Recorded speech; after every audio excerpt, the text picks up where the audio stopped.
Telugu short story. నిన్న రాత్రి అకస్మాత్తుగా మెలకువ వచ్చింది. అప్పుడే మీకు ఉత్తరం రాద్దామనుకున్నాను. అయితే అమ్మ వెలుతురు చూసి నిద్రలేచి వివరాలు అడుగుతుంది అని హాల్లో లైట్ వేయలేదు. ఉదయం లేచేటప్పటికి 8 అయింది. ఆ వెంటనే రాస్తున్నాను అంటూ ఉత్తరం మొదలుపెట్టింది ప్రవళిక.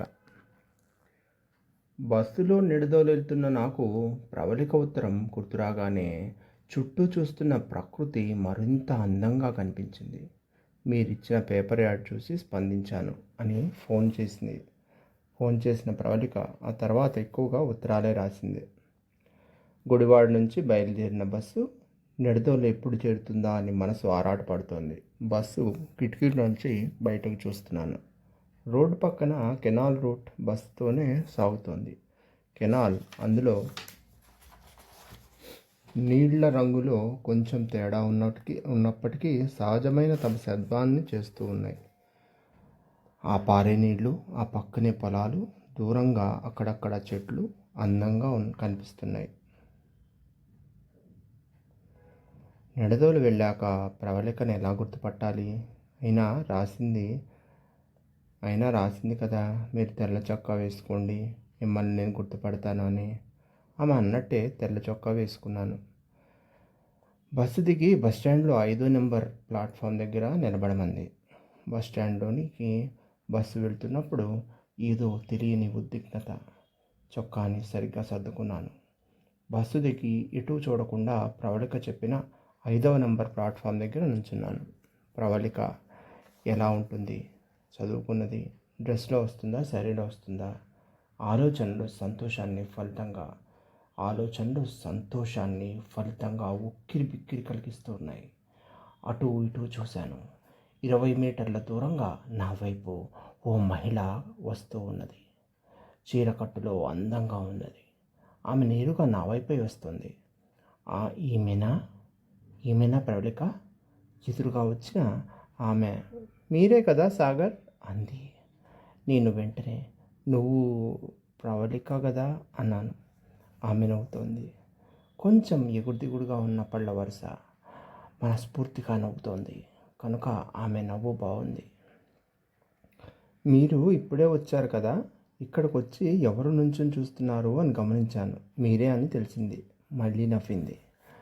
ఆమె నవ్వుతూ ఉంటే నాకు నవ్వు వచ్చింది. ఇద్దరం నుంచొని ఉన్నాం. ఇక్కడ కూర్చుంటే ఖాళీ బెంచ్ని చూపిస్తూ అన్నాను. ఇద్దరం కూర్చున్నాం. చెప్పండి, ఉత్తరాలు భలే రాస్తారు. మిమ్మల్ని వెంటనే చూడాలనిపించేలాగా. ఒక్కోసారి చదివిన ఉత్తరాన్ని మళ్ళీ మళ్ళీ చదివేదాన్ని. ఆమె నా వైపు చూసింది. నేను నవ్వడం చూసిన ప్రవళిక, ఏం నవ్వుతున్నారు అంది. మిమ్మల్ని చూస్తే నవ్వొస్తుంది అన్నాను. ఎందుకు, సరిగా లేనా అంది. అందంగా ఉన్నావు కానీ. సరే కానీ ఇక్కడే కూర్చుంటామా, ఇంకెక్కడికైనా వెళ్దామంటే దగ్గరలో గుడి ఉంది, అక్కడికి వెళ్దాం అంది. భక్తి ఎక్కువేనా అంది ప్రసాదం తీసుకున్నాక. కాదు, ప్రేమ ఎక్కువ. మీ మొదటి ఇంటావిడ అరుణ.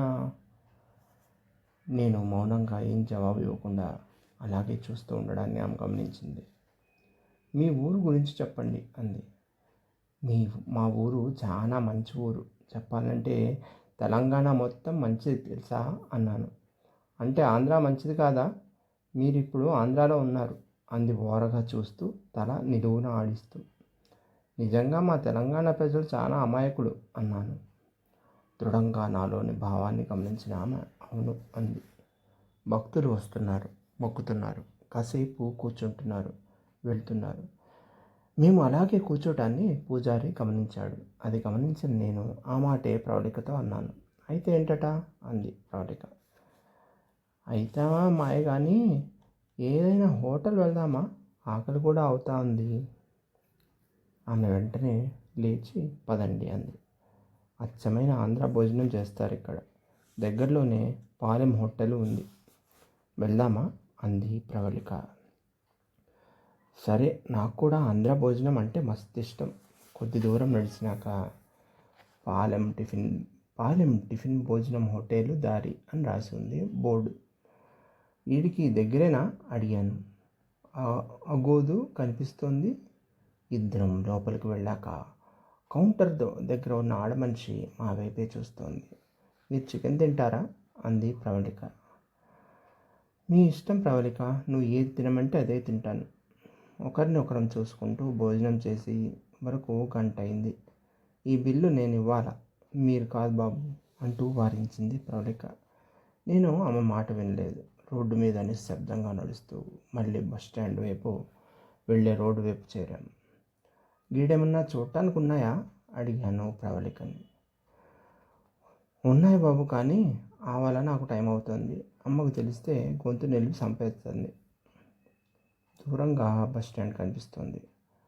పక్కనే రోడ్డు వెంట ఏదో చెట్టు పడిపోయి ఉంది. ఇద్దరం దాని మీద కూర్చొని ఉన్నాం. మీ ఊరు ఎలా ఉంటుంది అడిగింది ప్రవళిక. గింత సులువుగా ఉండదు, కానీ మీరు ఎప్పుడు వస్తారు? నెమ్మదిగా అమ్మకు చెప్పాలి. ఆ తర్వాత అమ్మను అన్నయ్యను కూడా తీసుకొస్తా అంది.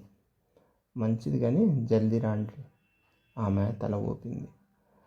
మీకేమన్నా కొనిస్తా అన్నాను ప్రవళికతో. విరగబడి నవ్విన ప్రవళిక, అలా వద్దు, కానీ ఇల్లు చేరినాక ఉత్తరం